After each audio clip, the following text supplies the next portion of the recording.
अच्छा जी, आज हम ब्रांडिंग और पैकेजिंग पे बात करेंगे। और मुझे थोड़ा बहुत तो आप लोगों से इनपुट चाहिए होगा। तो फर्स्ट आई वुड आस्क कि आप लोग क्या समझते हैं कि व्हाट इज ब्रांडिंग? कोई भी input, it it does not have to be the professional definition. बस मुझे आप लोगों की अंडरस्टैंडिंग क्या है कि ब्रांडिंग किस तरह है या ब्रांडिंग किसको कहते हैं? Ma'am, branding I think unique identification आपके ब्रांड की। और पैकेजिंग, उसको आप किस तरह पैक करते हो बॉक्स की फॉर्म में, और उसके ऊपर लेबलिंग कैसे आप मेंशन करते हो, आपका लोगो, आपका brand name and all that, ये पैकेजिंग होती है। और ब्रांडिंग होती है उसकी यूनिक आइडेंटिफिकेशन। राइट। और कोई? Thank you Adina. मैम, मेरे ख्याल से branding could be how you publicize your product to the people, how you present it to the people. That is your branding. ठीक है, बिल्कुल सही है। और कोई अपना इनपुट देना चाहेगा?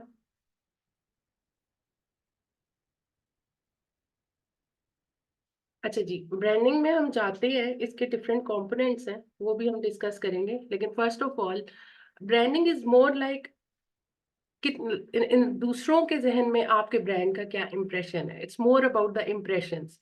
यानी हम जब किसी ब्रांड की बात करते हैं तो हम उसमें उसकी प्रोडक्ट से ज्यादा उस ब्रांड ने जो हमें फील दी होती है वो हमारे साथ रह जाती है। उस ब्रांड के साथ जो हमारी मेमोरी होती है, either it's a good memory और अ बैड मेमोरी। एक ब्रांड या तो आपको अच्छा इंप्रेशन देता है या आपके दिमाग में उसका एक अच्छा इंप्रेशन रह जाता है, या एक बुरा इंप्रेशन रह जाता है। तो इट्स जैसे कहते हैं, it's in their heads and in their hearts. Brands जो हैं वो हमारे जहन और दिल में होते हैं और उनकी पोजीशनिंग वहां पे होती है कि वो अच्छा ब्रांड है या बुरा ब्रांड है। जहां तक हमारी बात है कि हम एज उसको कैसे ब्रांड कर रहे हैं, तो there have been there are many different brands जो अपने आप को बहुत अच्छा ब्रांड करते हैं, लेकिन एक्चुअली अगर उनका प्रोडक्ट अच्छा नहीं है तो that does not end well. तो brand is more about what people say about you. ठीक है। ब्रांडिंग के डिफरेंट कंपोनेंट्स हैं, डिफरेंट एलिमेंट्स हैं। तो, हम इन एक सॉरी सारे मिल के ये एक ब्रांड का इंप्रेशन बनाते हैं। फॉर एग्जांपल, लोगो है, आपका कलर है, टैगलाइन है, फॉन्ट्स है, इमेजरी है, and then positioning. We are going to discuss each and every element one by one. आप लोगों को कोई साथ साथ क्वेश्चंस हो तो भी पूछ सकते हैं, आखिर में भी पूछ सकते हैं। अच्छा, लोगो। आप लोगों के जहन में कितने लोगों के लोगोस बने हुए? मोरलेस आई थिंक सबके ही बने हुए होंगे। Mine is in the process of making, ma'am. अभी हम finalize कर रहे हैं कुछ samples. ठीक है, सही है। अदीना, आप क्या कह रही हैं? मैम, हमारा लोगो बना हुआ है। राइट। तो जब हम लोगो बनाते हैं तो उसमें हमें कुछ चीजों का ख्याल रखना पड़ता है। एक डिजाइनर से अगर आप लोगो बनवाते हैं तो डेफिनेटली वो इन चीजों का ख्याल रखेगा, लेकिन आपके जहन में भी कुछ चीजें बिल्कुल क्लियर होनी चाहिए, क्योंकि वो आपका एक सिंबल है जो आपके ब्रांड की एक ऐसी पहचान है कि वो हमेशा रहेगा। It it will be there always. वो आपके ब्रांड के शुरू होने से आपके ब्रांड के आखिर तक, आपका प्रोडक्ट अगर वहां नहीं भी होता तो मे बी उसका लोगो एग्जिस्ट करेगा। ठीक है। तो जो आपका लोगो है वो मेमोरेबल होना चाहिए। इसका मतलब ये नहीं होता कि वो बिल्कुल exact everybody can draw it, no. लेकिन वो इतना मेमोरेबल होना चाहिए कि उसमें बहुत ज्यादा, मेरे लिए ये है, मैं इस बारे में ये कहती हूँ कि बहुत डिटेल्ड लोगो ना हो। अब आप अगर बड़े ब्रांड्स को देखें आगे हम काफी सारी एग्जांपल्स भी देखेंगे। जब हम बड़े ब्रांड्स को देखते हैं तो हम ये देखते हैं कि उनके लोगोस बहुत सिंपल और बोल्ड होते हैं। रेलेवेंस की जहां तक बात है, रेलेवेंस आपका जो लोगो है वो आपके ब्रांड से रिलेटेड हो। फॉर एग्जाम्पल, अगर आप टेक की कंपनी है तो आपका लोगो के फॉन्ट्स और उसकी शेप और उसकी जो एक आउटलाइन है वो उसके मुताबिक होगी। लेकिन अगर आप बेबीज के लिए काम कर रहे हैं तो आपके लोगों की जो शेप और उसकी जो भी फॉर्म निकलेगी वो उसके मुताबिक होगी। यानी आपका जो लोगो होगा वो आपके ब्रांड को की विजुअल आइडेंटिटी होगा। स्केलेबिलिटी, स्केलेबिलिटी की ये बात होती है कि ये कई दफा लोग इसका ख्याल नहीं रखते कि आपका जो लोगो है वो छोटे से छोटा प्रिंटेबल होना चाहिए और जो बड़े से बड़ा प्रिंटेबल होना चाहिए। छोटे से छोटे में ये होता है, बड़े से बड़े में ये होता है कि बड़े से बड़ा तो हम किसी भी साइज का प्रिंट कर सकते हैं, बड़ा तो हो सकता है, लेकिन कई दफा हमें जब ब्रांड का लोगो छोटा करना पड़ता है तो उसकी जितनी छोटा होता जाता है उसकी विजिबिलिटी कम होती जाती है, उसकी रीडेबिलिटी या उसकी जो कर्व्स हैं वो बिल्कुल आपस में मिक्स हो जाते हैं। तो उसके लिए ये होता है कि जब हम अपना लोगो बनाते हैं तो हम उसको 1 सेंटीमीटर से may be 5 inches and 10 inches तक के बॉक्सेस में रख के देखते हैं कि इसकी विजिबिलिटी कैसी है। अब आप देखें कि हमारे जो ब्रांड्स हैं वो फोन्स में एग्जिस्ट करते हैं, हमारे जो पेजेस हैं, हमारी जो वेबसाइट्स हैं, वो हमारे कितने 5 इंचेस 4 इंचेस के फोन्स की स्क्रीन में एग्जिस्ट करते हैं। तो उधर उसकी विजिबिलिटी होनी चाहिए कि जब वो इतना छोटा सा नजर आएगा तो वो इतना क्लियर होना चाहिए कि वो हमारे ब्रेन्स पे इम्प्रेशन छोड़े। ये मेरे पास कुछ लोगोज हैं, और अगर आप ये देखें कि दुनिया की बहुत बड़ी कंपनीज हैं, yet their logos are very significant and very recognisable. आप में से most of the people should recognise all of these logos. कुछ तो देखें इमेज बेस्ड लोगोस हैं और कुछ फॉन्ट बेस्ड लोगोस हैं। जो इमेज बेस्ड लोगो है वो है तो इमेज, लेकिन स्टिल पीपल कैन रिकग्नाइज कि ये कौन सी कंपनीज को रिप्रेजेंट कर रहे हैं बिकॉज ऑफ देयर कंसिस्टेंसी। वो शुरू से है, वो उसी कलर्स में है, वो बोल्ड फॉन्ट्स में है, या उनका बहुत सिंपल है। अब जो टारगेट का लोगो है it's very simple and it shows it's relevant to what the name says, target। ठीक है। अब इस इमेज में भी मेरे ख्याल से हम में से ज्यादातर लोग 80 to 90% लोगोस रिकग्नाइज करेंगे। तो जो एक ब्रांड की आइडेंटिटी है वो लोगो से शुरू होती है। लोगो में फिर आगे काफी डिफरेंट चीजें आती हैं, जैसे उसका कलर है, उसकी शेप है, ये सारी चीजें, लेकिन वो हमेशा रहता है जिसकी वजह से उसकी ये विजुअल रिप्रेजेंटेशन होती है, और एक आपके क्लाइंट्स पे इम्प्रेशन जाता रहता है and then they are able to recognise it forever. Evolution, बहुत से लोगों का ये क्वेश्चन होता है कि अभी हम सेटिस्फाइड नहीं हैं या अभी हम इस तरह का बनाना चाहते हैं, तो एवोल्यूशन इज ऑलवेज देयर, बड़े ब्रांड्स में भी होती है। उसमें कनेक्टिविटी होनी जरूरी है, और उसमें ये ज्यादा जरूरी है कि it should represent your brand. लेकिन ऐसे नहीं होना चाहिए कि बिल्कुल ही आप एक चीज से दूसरी चीज पे शिफ्ट कर जाएं। लेकिन अगर आपको लगता है कि अच्छा ठीक है, for couple of next years I'm okay with this logo, then you should go ahead with that।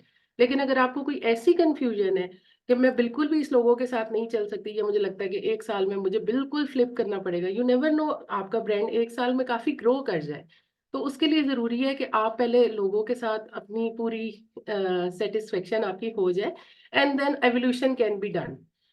बड़े ब्रांड्स भी करते हैं, मैं आगे भी दिखाती हूँ। मैकडोनल्ड्स, इस तरह कोका कोला, और इन सब के लोगोस भी over the time over the years change होते रहे हैं। ठीक है। अब मैकडोनल्ड्स के लोगों में भी देखें तो एक कंसिस्टेंसी तो है। हम पुराना मैकडोनल्ड्स का लोगो देखेंगे तो वो भी हम रिकग्नाइज करेंगे, हम सिर्फ नया लेटेस्ट एम देखेंगे तो हम वो भी रिकग्नाइज कर सकते हैं। तो एक कंसिस्टेंसी है। Clients are still able to recognise कि ये मैकडोनल्ड्स का ही लोगो है, उनको ऐसा कोई इंप्रेशन नहीं जाता कि इट्स अनदर ब्रांड और इट्स अ न्यू ब्रांड। अच्छा, फिर कलर की बात आ जाती है। जैसे हमने पहले बात की कि उसकी जो शेप है, फिर देन कलर की बात आ जाती है कि वो एक आपकी साइकोलॉजी रिप्रेजेंट करता है। Ambar, again sorry sorry to disturb you, जी प्लीज जी मुझे होस्ट बना देंगे आप? होस्ट बना दें मुझे। जी, एक मिनट सुनाया। Thank you.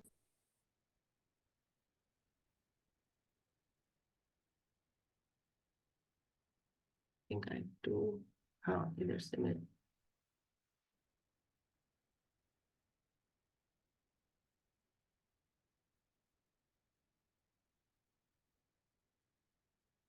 सुनहरा, अब ये एक्टिव है, बन गई आप? जी जी, थैंक यू अंबर, थैंक चलिए, थैंक यू। मैं दोबारा से स्क्रीन शेयर करती हूँ। यार कभी तुम भी जा रहा हो, बैठो।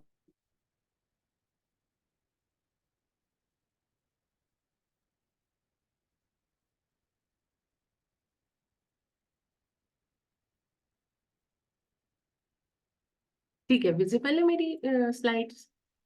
जी जी, विजिबल अंबर। ठीक है। अच्छा जी, कलर भी अगेन वही आपके ब्रांड की साइकोलॉजी रिप्रेजेंट करता है। अगर आप बिल्कुल एक टेक कंपनी है, या अगर आप एक डिजाइन ब्रांड है, या फिर आप एक क्लोथिंग ब्रांड है, तो वो आपके कलर्स में नुमाया होता है। अगर आपको कलर्स हमारे सिंबलाइज करते हैं, जैसे दो तीन बहुत ही बेसिक एग्जांपल्स दूंगी, जैसे red is the colour of passion, love, feeling, emotion. ठीक है। तो अगर आप अपने ब्रांड के लिए लोगो चूज कर रहे हैं, अभी बनाने के प्रोसेस में है, तो आप अपनी कलर सिंबलिज्म सर्च कर सकते हैं गूगल पे। It's very simple. और आप फिर पैलेट्स देख सकते हैं कि आपका ब्रांड किस पैलेट में फॉल करता है, और फिर उसके कलर्स चूज कर सकते हैं। उसके बाद ब्रांड आइडेंटिटी। कलर अगेन आपके ब्रांड की आइडेंटिटी है, वो कंसिस्टेंट होना चाहिए। आपकी ब्रांडिंग में ब्रांडिंग के डिफरेंट एलिमेंट्स हैं, जिस तरह लोगो हो गया, फिर आपकी पैकेजिंग आएगी, उन सब में एक ब्रांड आइडेंटिटी जो है, वो कलर बहुत सिग्निफिकेंट एक एलिमेंट है। तो वो उसको कंसिस्टेंट होना चाहिए, वो आपका सारी जगह एक जैसा होना चाहिए। कल्चर, इसकी मैं आगे आपको एग्जांपल देती हूँ। जैसे ये हमारा एक लोकल ब्रांड है रंगजा। अगर आप इसके कलर्स देखें, आप इसके पोस्टर्स देखें, इसकी वेबसाइट देखें, इसका फॉन्ट देखें, इसके फॉन्ट के कलर्स देखें, एंड देन इनके सेल के पोस्टर देखें, और फिर इनकी सारी की सारी, एंड मोस्ट इम्पोर्टेंटली जो इनकी क्लोथिंग लाइन है, अगर आप वो देखें, तो इट्स ऑल कंसिस्टेंट। सारी चीजें इनकी आपस में बिल्कुल एक हार्मनी में चलती हैं, कि जो ये बात कर रहे हैं, जो इनके ब्रांड का नेम है, और फिर जो इनका फॉन्ट है, तो ये बिल्कुल उस सारी चीजों को एक इकट्ठा लेके चलते हैं। तो दिस इज वेरी इंपॉर्टेंट कि जब आप एक ब्रांड बना रहे हैं, उसकी आइडेंटिटी क्रिएट कर रहे हैं, उसके लोगोस क्रिएट कर रहे हैं, देन आप उसकी ब्रांडिंग में जाते हैं, पैकेजिंग में जाते हैं, वेबसाइट में जाते हैं, तो ये सारी चीजें हार्मोनाइज्ड होनी चाहिए। अब हमारे जैसे कुछ हमारे स्टार्टअप्स हैं भी ऑर्गेनिक, तो ऑर्गेनिक के लिए कौन से कलर्स यूज हो रहे हैं? यहाँ पे हमारे स्टार्टअप्स हैं भी अभी। ग्रीन। सॉरी, हाँ जी, ग्रीन, आई अर्थली सेड कलर। ग्रीन। हाँ जी, थोड़े जो से हमारे वुडी नेचर के कलर टच। हैं। Yes yes. ब्राउन बिल्कुल, एंड पीच। ब्राउन है, ग्रीन है, थोड़ा सा येलो है, ऑरेंज है, और उसके अलावा ग्रीन के सारे शेड्स हैं। अब यहाँ पे दो वेरी डिफरेंट ब्रांड्स, दो वेरी डिफरेंट प्रोडक्ट्स, लेकिन इन दोनों की ब्रांडिंग में कितना ज्यादा फर्क है। एक, आप ये जो ब्लैक वाली साइड पे आपकी ये कॉफी है, इसकी आप पैकेजिंग, इसके कलर की सिलेक्शंस, और इसकी जो कॉम्पोजिशन है, उन सारी चीजों से आप ये बता सकते हैं। उसका इवन लोगो भी देख लें कि they are presenting something very luxurious, very top notch, very expensive. ये इस तरह की ब्रांडिंग देख के व्यूअर के दिमाग में ऑटोमेटिकली एक इमेज क्रिएट होता है कि this is something very special. अगर आप लेफ्ट की ब्रांडिंग देखें, जो इनकी बार्स हैं, वो उनकी भी पैकेजिंग और उनकी भी ब्रांडिंग और उनके भी कलर्स, वो ही सारी चीजें डिपिक्ट कर रहे हैं कि they are organic, they are from nature. और ये वाइट जो है, वेरी क्लीन एंड वेरी इनकी एस्थेटिक सी इन्होंने कॉम्पोजिशन बनाई हुई है अपनी पैकेजिंग की। तो बेसिकली आपकी ये जो सारी चीजें हैं, ये एक इकट्ठे होके चल रही होती हैं आपकी ब्रांडिंग में। उसके बाद अगर जैसे मैंने भी पहले कलर्स की भी बात की, तो ये हमारी कुछ कलर्स हैं, कुछ ब्रांड्स हैं। जिस तरह हमारे जो टेक के और इस तरह वाले ब्रांड्स हैं, ये ब्लू में फॉल करते हैं। इंटेल है, विंडोज है, अमेरिकन एक्सप्रेस है। एंड देन जो अगर हमारे बच्चों से रिलेटेड या थोड़े से फंकी ब्रांड्स हैं, डंकिन डोनट्स है, फैंटा है, निक्लोडियन है, ये सारी चीजें हमारी ऑरेंज कलर में एग्जिस्ट करती हैं। तो which means basically colours do symbolise, और आप उसी किस्म के कलर अपनी ब्रांडिंग में यूज करेंगे जिस किस्म के आपके ब्रांड से रिलेटेबल है। हर कलर का, अभी मैंने जैसे बताया, हर कलर का symbol, every colour is a symbol and that has a meaning. जैसे ऑरेंज की बात करें तो friendly, cheerful. I will be sharing the slides, you guys can also go through the slides. और उसके अलावा आप लोग गूगल भी कर सकते हैं अपने ब्रांड के लिए कलर्स। और उसके अलावा if you have any questions you can also email me. तो इधर अगर ये देखें, पीसफुल ग्रोथ एंड हेल्थ, उसका कलर जा रहा है सारा ग्रीन। अब एनिमल प्लैनेट, होल फूड्स, ये सारे जो ब्रांड्स हैं, ये आपकी फूड रिलेटेड है, और ग्रोथ रिलेटेड है, तो ये फिर सारे ग्रीन में जा रहे हैं। इसी तरह क्रिएटिव ब्रांड्स की अगर देखें, साईफाई, मॉन्स्टर्स, बारबी, याहू, तो वो सारे आपके पर्पल के शेड्स में जा रहे हैं। टैगलाइन। अभी आप लोगों में से आप सबकी टैगलाइंस डेवलप्ड हैं?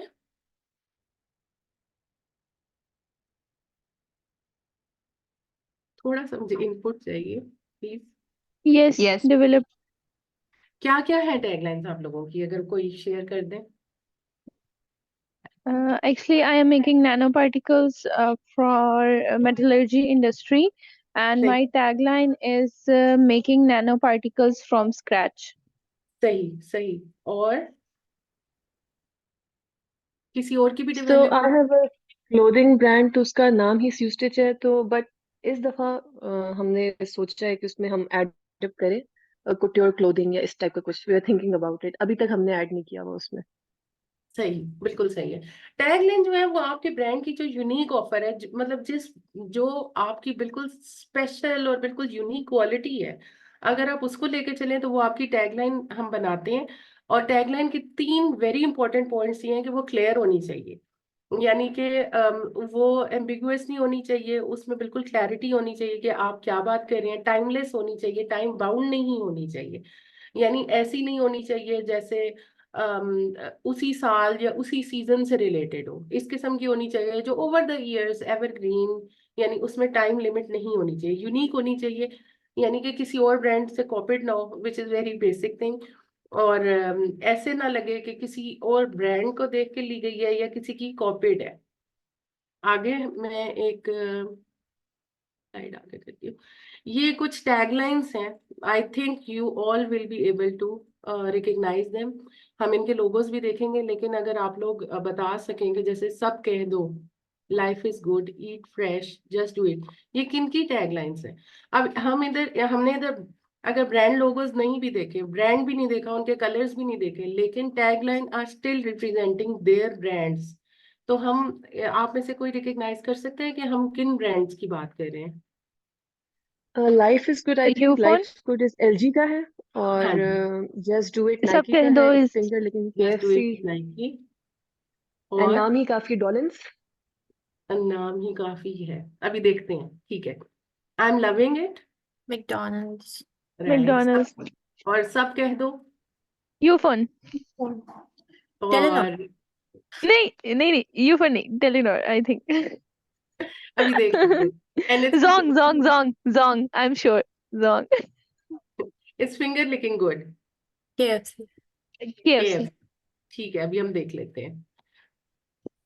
तो basically what do we know from this is कि जब आपका ब्रांड आपके ब्रांड की ब्रांडिंग के पार्ट्स हैं, ठीक, एलिमेंट्स हैं, तो जब एलिमेंट्स, जब सारा का सारा ब्रांड, सारा का सारा लोगो, यानी ये पूरी की पूरी लुक नहीं भी एग्जिस्ट कर रही होती, स्टिल आप लोगों की ये जो एलिमेंट्स हैं, इनसे लोग आपको रिकग्नाइज करते हैं। जैसे फॉर एग्जाम्पल, कभी कहीं रेड और येलो और पूरा का पूरा इमेज ना भी हो, जैसे मैकडॉनल्ड्स के लोगो का हाफ McDonald's. इमेज या शेल के लोगो का हाफ इमेज हो, स्टिल उनका इम्प्रेशन आपके जहनों पे इतनी दफा पड़ चुका है that your brain is able to recognise the brand.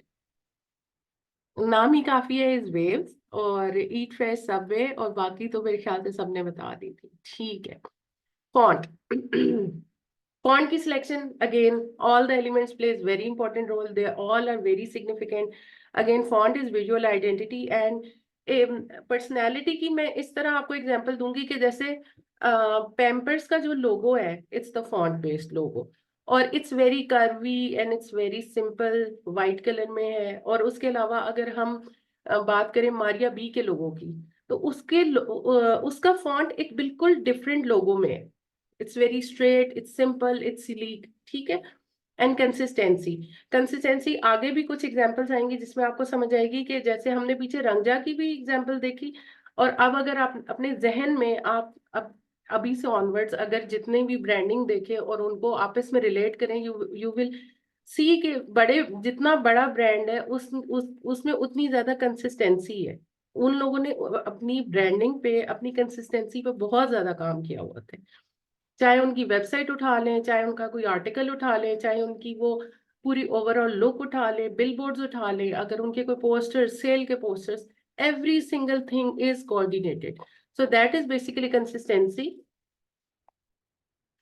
अच्छा, font matters, this is a very basic and good example of font matters, कि जब एक ही बात दो डिफरेंट फॉन्ट्स में कही जाए तो it leaves a different impact.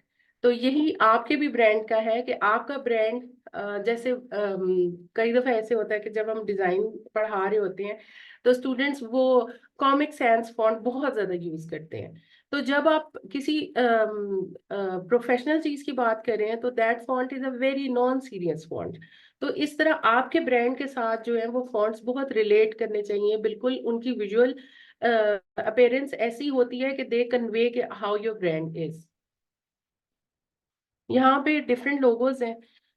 अब सारे जो लोगोज हैं वो फॉन्ट बेस्ड हैं, मोस्ट ऑफ देम, सिवाय निशात लेनन के एन और एल है, लेकिन वो भी है तो फॉन्ट बेस्ड ही, लेकिन उसको एक इमेज की फॉर्म दी हुई है।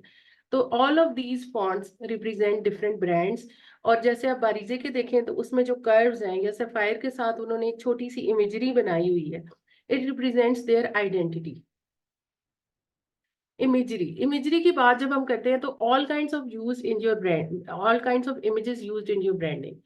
अब आप उसमें आपकी वेबसाइट आ जाती है, उसमें आपकी पैकेजिंग आ जाती है, उसमें आपकी सारी डिफरेंट चीजें, जिसमें जैसे अगर आप कोई हुडी का ब्रांड्स है और अगर आप हुडीज पहना के लोगों को मॉडल करवा के इमेजेस यूज कर रहे हैं तो वो इमेजेस, यानी इसमें फोटोज आ जाते हैं, ग्राफिक्स आ जाते हैं, पैटर्न्स।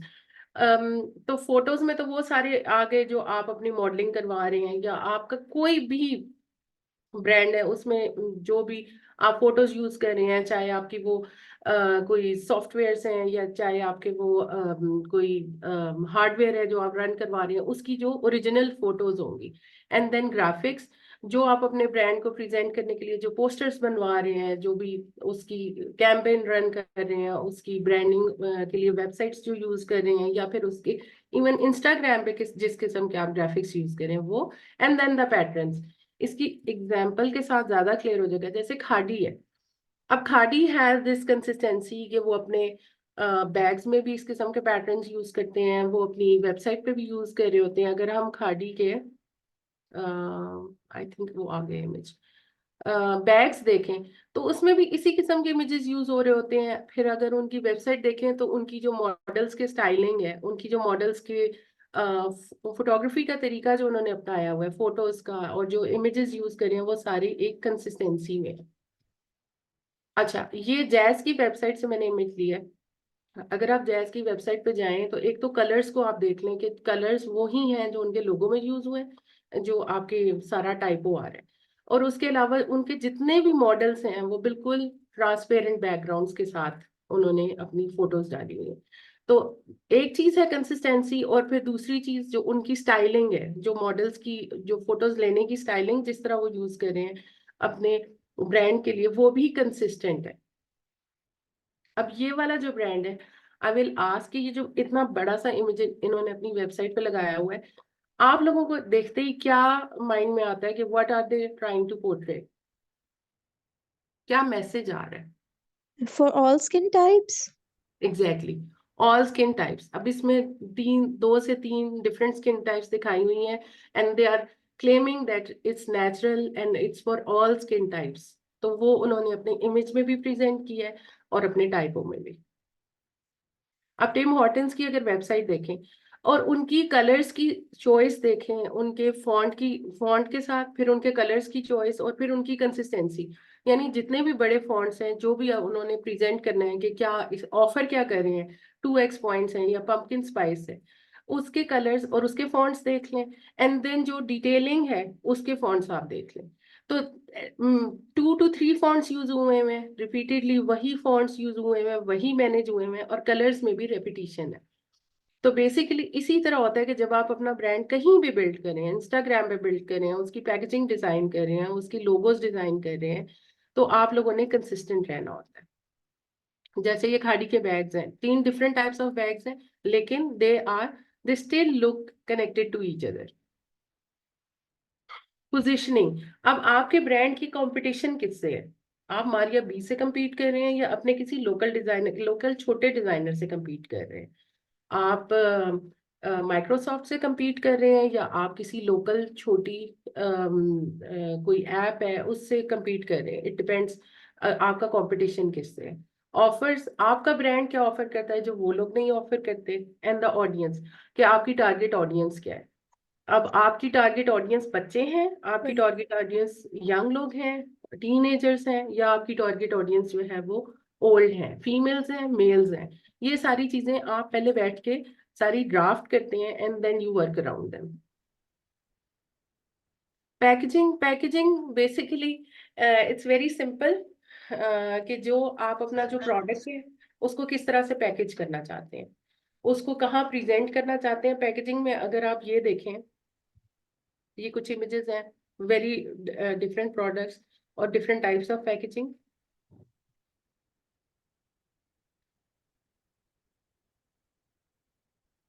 इसमें सबसे पहले जो आपके सोचने और देखने की चीजें हैं कि what is the product.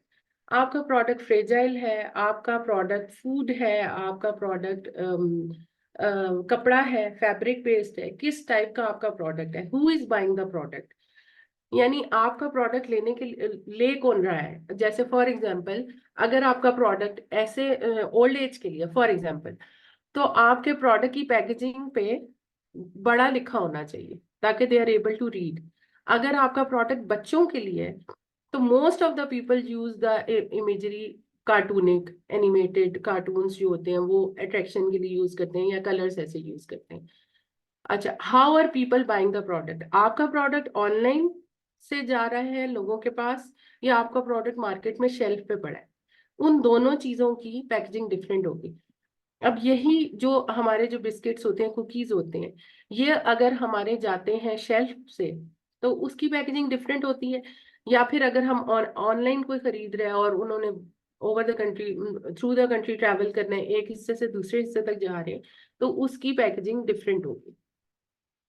Content packaging के बहुत ज्यादा इंपॉर्टेंट है। आपकी कंपनी का नेम होना चाहिए, डिस्क्रिप्शन होनी चाहिए, उसकी उस पे जो भी इमेजेस आप यूज करना चाहते हैं अपने ब्रांड को प्रेजेंट करने के लिए, इंफॉर्मेशन, डेफिनेटली आपका कांटेक्ट, और फिर उस पे बारकोड।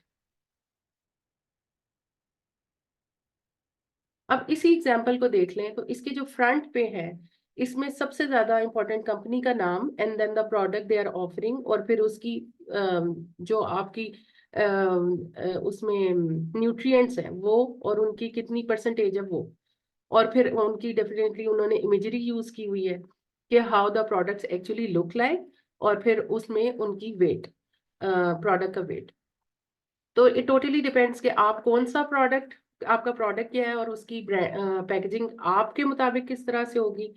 और अगर आपका product for example app based है या फिजिकल प्रोडक्ट नहीं भी है, तो उसकी ब्रांडिंग भी ऑनलाइन भी इसी तरह से होगी कि जब आप लैंडिंग पेज है तो उसके लैंडिंग पेज पे किस किस्म की चीजें होनी चाहिए। मोस्ट इंपॉर्टेंटली आपका लोगो होना चाहिए, आपकी ऑफर होनी चाहिए, आपके नंबर ऑफ प्रोडक्ट्स होने चाहिए, and when people open the products तो फिर उसमें आपकी सारी डिटेलिंग होनी चाहिए। Most important, all the details and then contact information.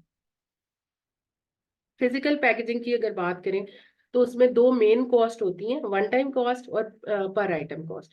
One time cost ये है, जिस तरह फॉर एग्जांपल ये मेरा एक प्रोडक्ट है, मैंने इसकी ये पैकेजिंग डिजाइन कराई है, अब मैंने ये डिसाइड किया कि इसका साइज क्या होगा, किस शेप में होगी, इसका रेक्टेंगुलर बॉक्स होगा, बॉक्स की थिकनेस कितनी होगी, उसके साइड पे क्या इन्फॉर्मेशन आएगी, उसके पीछे क्या इन्फॉर्मेशन आएगी, और overall all the design, surface पे डिजाइन कैसा आ रहा है, ये हमारी वन टाइम कॉस्ट होती है।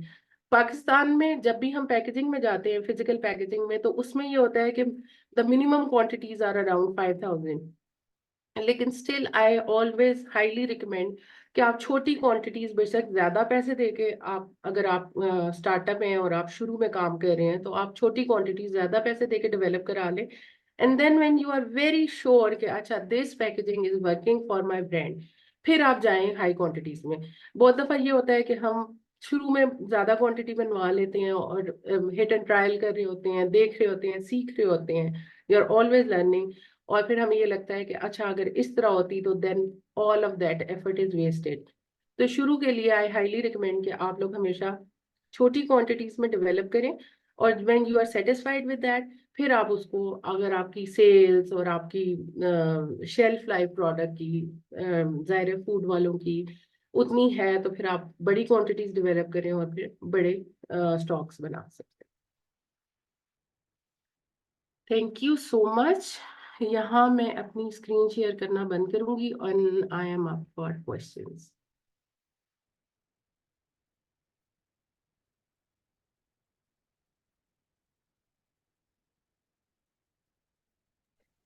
तो मैम सबसे पहले तो I ask you that question पहले भी। मैं चाहूंगी कि आप रिकमेंड करें कि कौन सी पिंडी इस्लामाबाद में अच्छी जगह है जहाँ से हम अपने पैकेजिंग वगैरह मतलब फ्लायर्स या बॉक्सेस या बटर पेपर्स वगैरह जो होते हैं ब्रांड्स के वो हम बनवा सकते हैं।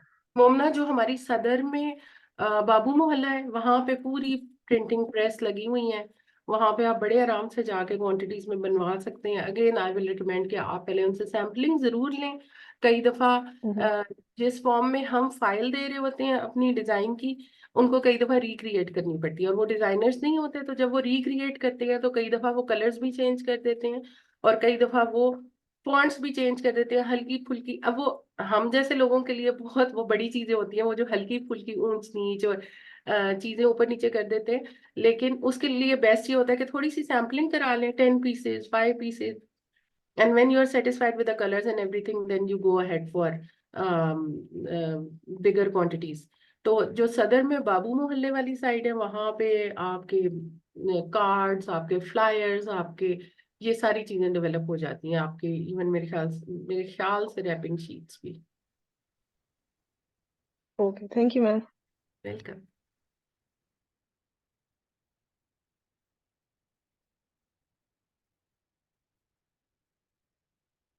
हाँ जी, एनी अदर क्वेश्चंस?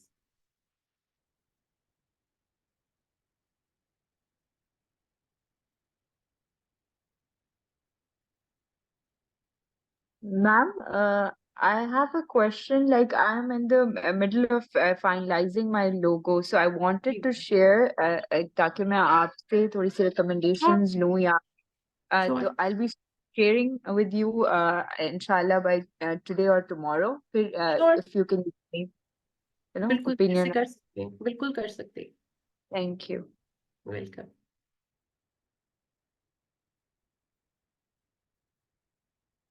हाँ जी, और कोई क्वेश्चंस?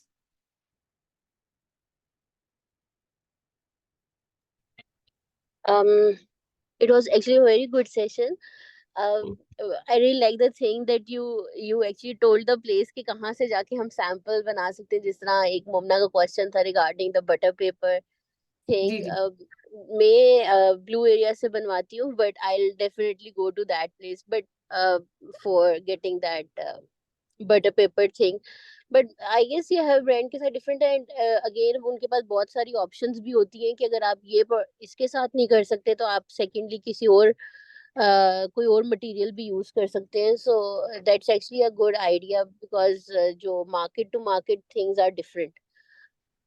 बिल्कुल डेफिनेटली। अच्छा, मेरी एक बहुत ये चीज मैंने देखी है कि जो छोटे ब्रांड्स हैं, अगर आप छोटा स्टार्टअप है, तो अगेन जैसे बिल्कुल शुरू में हमने बात की कि it's about the impression, it's about how you feel about that brand. जैसे फॉर एग्जांपल फायदा ब्यूटी क्रीम क्लेम्स तो बहुत करते हैं, इसी तरह के बहुत डिफरेंट ब्रांड्स हैं जिनके बहुत बड़े बड़े क्लेम्स होते हैं, but they are not actual. तो it's more, your brand is more about the impressions in others head. और बहुत दफा आप लोग ये एक्सपीरियंस करेंगे, it's very much organic reach जो आपके ब्रांड को बहुत बूस्ट करती है। जैसे एक ने लिया और हम्म. उसकी बहुत अच्छे इम्प्रेशन है, और उसकी वो तारीफ करता है कहीं जाके, और फिर वहां से और आते हैं, तो ऑर्गेनिक रीच। अब वो जो बात है about how a client feels, तो you have to make your client feel special. तो इट्स आजकल बहुत ट्रेंडिंग है, बहुत ज्यादा, अगर आप लोग देखेंगे thank you notes, handwritten notes. तो अगर आप छोटे स्टार्टअप हैं and you are able to do these things, कि छोटा सा अगर थैंक यू नोट लिख देते हैं, कार्ड ऐड कर देते हैं, थोड़ी सी फ्री बीज ऐड कर देते हैं, तो it does leave an impact. Who does not like the free things? बेशक वो आप उसकी जो प्राइसिंग है, यानी कि जो आपकी फ्री बीज की अव्वल तो free bees are always very cheap, लेकिन वो आप अपने जब ऐड कर देते हैं अपनी प्राइस में, and then you can send it to the client, तो clients are always very happy having के। अच्छा, क्योंकि बड़े ब्रांड्स वो कर नहीं रहे होते ना, तो उनकी एक बड़ी कनेक्टिविटी डेवलप होती है कि how people are treating us, how this brand is treating us, and making them feel special. अच्छा अंबर, मेरा एक क्वेश्चन है कि अस्सलाम वालेकुम अंकिता। वालेकुम अस्सलाम। तो अच्छा, मेरा क्वेश्चन है कि इज देयर एनी परसेंटेज कि हम कितना पैकेजिंग पे स्पेंड करें? कि लेट्स से अभी जिस तरह आप बात करी थी मैंने भी आजकल बहुत देखा है कि इंस्टाग्राम पे जैसे ट्रेंडिंग है कि इतनी मजे मजे की पैकेजिंग होती है कि वो पूरी पैकेजिंग की वीडियोस इतने कोई मजे की होती हैं कि वो बहुत क्यूट सी और मतलब लेकिन वो लग रहा होता है कि उसमें वो काफी स्पेंड करते हैं। Like is there any percentage कि हमारी प्रोडक्ट की प्राइस इतनी है और सारा कुछ हो कि हम पैकेजिंग पे कितना स्पेंड करें? I wouldn't say कि that there is a percentage that आपको इतनी स्पेंड करनी चाहिए। अब देखें कैंडल्स आती हैं मार्केट में, ठीक है, मार्केट में भी कैंडल्स आ रही हैं, ब्रांड की भी कैंडल्स आ रही हैं, लेकिन अगर एक होम मेड बिजनेस है और वो हैंडमेड कैंडल्स बना रहा है और वो स्टार्टअप है और वो उसमें बहुत ज्यादा एफर्ट डाल रहा है, they are able to charge a little more than the regular prices, क्योंकि they are putting some special effort. When they are putting some special effort and they are able to charge, then they can definitely invest in their branding. तो ये वही बात है कि जैसे एक replica भी होता है और एक ब्रांडेड सूट भी होता है, मतलब हर चीज में क्वालिटीज आती हैं. तो जब you are offering a very good quality and you are ready to spend some good amount of money on branding, packaging is more about, जो बेसिक पैकेजिंग है वो तो आपकी ज्यादा प्रोडक्ट की सेफ्टी और प्रोडक्ट की उस पे डिपेंड करी होती है कि आपका प्रोडक्ट जाना कैसे है और आपका product.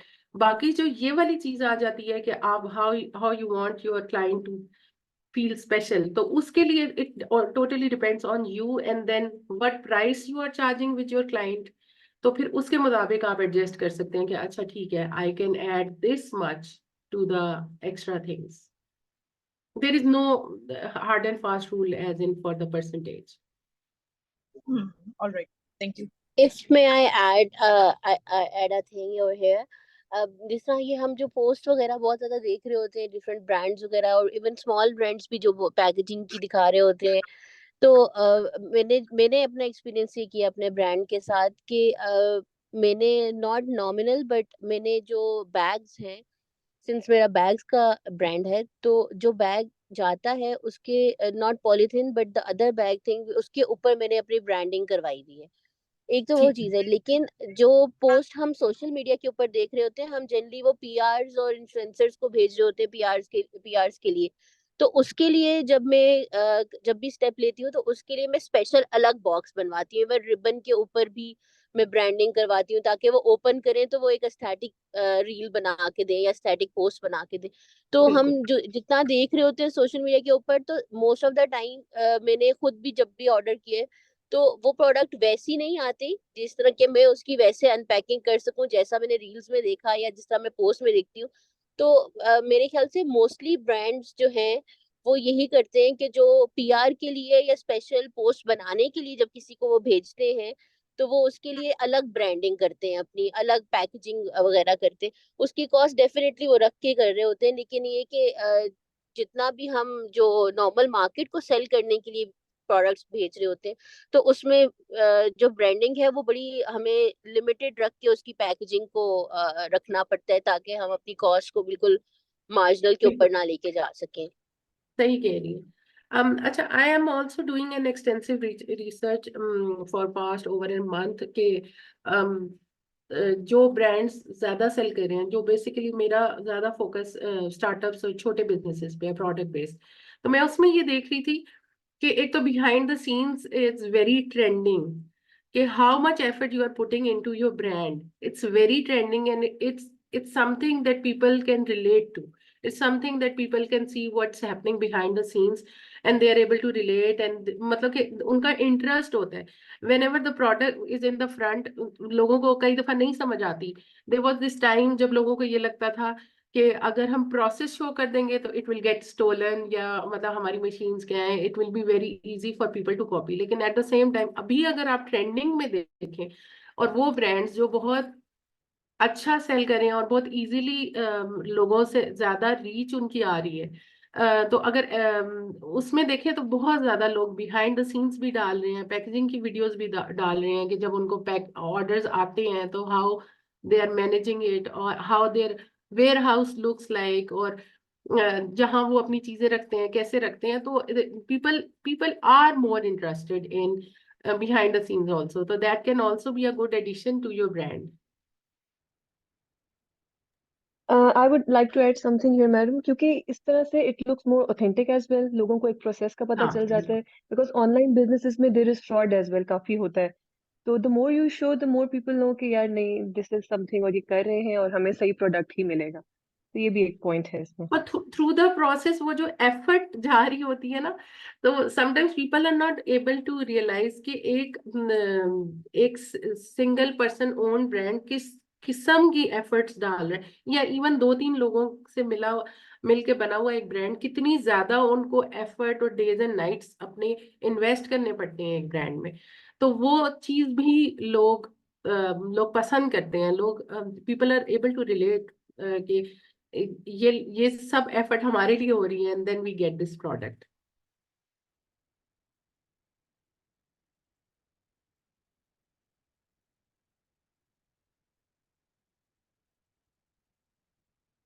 Any other questions or any other input?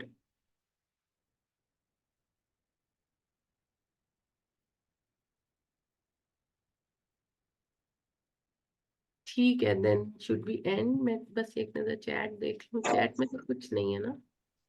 Chat में Ambar there are only few things I think.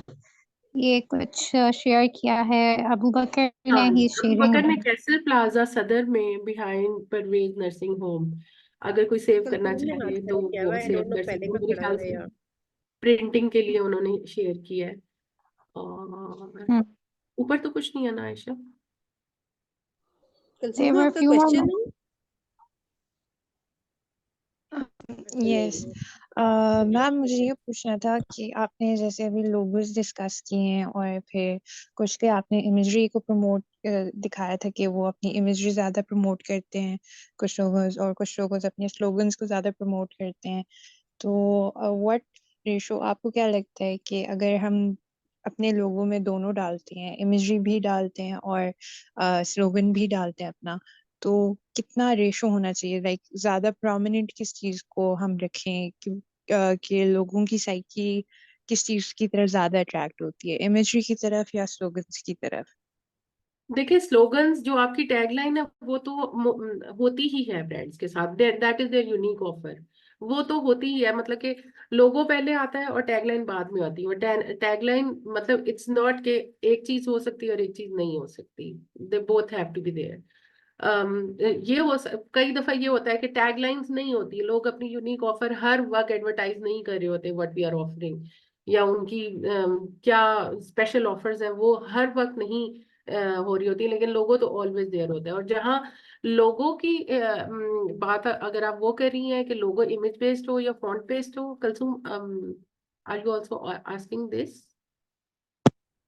Because मैं अपना डिजाइन करते हुए मेरा यही है कि मैं लाइक उसकी अपना स्लोगन भी उसमें यूज करूँ, लाइक अपना फॉन्ट भी उसमें रखूँ और उसमें इमेजरी भी हो, ताकि इमेजरी भी अपना एक अदर पर्सपेक्टिव से इम्पैक्ट रखे और जो हमारा स्लोगन होगा वो भी अपना इम्पैक्ट रखे। वो तीनों चीजें रहेंगी। जैसे जो आपकी टैगलाइन है वो आपकी यूनिक ऑफर है, वो रहेगी, और ब्रांड का जो नेम है वो भी रहेगा, वो लोगो है। अच्छा, लोगो में जो 2 डिफरेंट टाइप्स होती हैं, यानी कि कुछ लोगोज इमेज बेस्ड होते हैं और कुछ फॉन्ट बेस्ड होते हैं, और कुछ जो होते हैं they are combination of both. और जो कॉम्बिनेशन ऑफ बोथ होते हैं उनका ये होता है कि अगर एक चीज हो और दूसरी चीज ना हो, still people are able to recognise it. जैसे शेल का एक वो जो लोगो है, उसके अलावा शेल का एक फॉन्ट भी है, तो दोनों चीजें हम लोग we are able to recognise. Target का फॉन्ट भी है और टारगेट का वो एक इमेज भी है, तो आप दोनों चीजें यूज कर सकते हैं। The thing is that you use it consistently, you keep appearing, और आपकी वो चीज हर जगह अपीयर हो, आपके फ्लायर्स पे अपीयर हो, आपकी जो प्रेजेंटेशन है उनमें अपीयर हो, और फिर आपके प्रोडक्ट पे अपीयर हो, और आपकी जितनी भी कैंपेन है उसमें अपीयर हो। It will keep leaving impressions on others, on your clients, and then it will become recognizable, और वो memorable बन जाएगा। तो basically all of the 3 things can be your for your brand, for your company. सही, thank you. Welcome. Any other questions?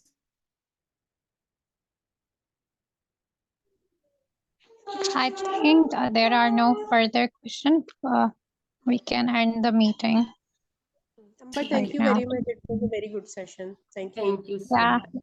really liked the presentation. Thank you, Amber.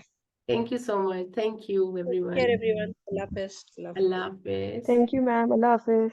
Allah Thank you, Hafiz. ma'am. Allah Hafiz. Allah Hafiz.